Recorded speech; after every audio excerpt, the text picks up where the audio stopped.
Alright, so this is our first query operators using the Node.js driver. So we're going to talk about using less than or greater than. So let's look at an example. Alright, so just like before, we connect to MongoDB using the connection string. We have our callback here, gets connected database, and we have our query, we have our find. Here we're doing .each over all the documents and logging the documents to the console. So the thing that we're going to focus on here is this.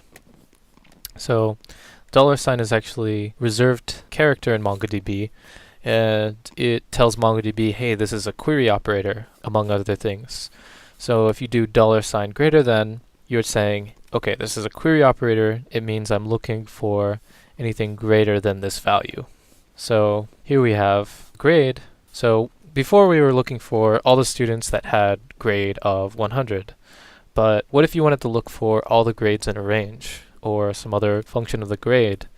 So that's what the greater than and less than operators allow us to do. So here we have our grade, and instead of a value, we actually give it an object. And in this object, we have the greater than and less than operators. So the object is actually sort of a query specifier. We sort of have special requirements for this query. And the requirement is that we're looking for anything greater than 80 and less than 95. And just to add a little more in here, we also have student Joe, just to show that we can specify more than one field in our query. Here we just say student has to exactly match Joe, and grade can actually be a range. So you can have really any combination of exact matches and query operators when you're doing your query. You know, we could actually in here say assignment as well. So let's take a look at what we get back. Alright, so let's run our application. We see we get only documents back that have student of Joe, and we get all of his assignments that had grades between 80 and 95. So that's an example of using less than or greater than in the Node.js driver. Alright, so here's our quiz. So this is just to see if you were paying attention.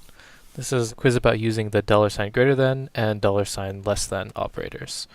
So here we just connect, we check our errors, and then we do a find with our query and use each function, iterate the documents, and print them to the console. So your job is to actually define this query object to get all the documents with a grade between 69 and 80. So we want to find all of the C's in this class. So when you figure that out, come down here and enter it in the text box.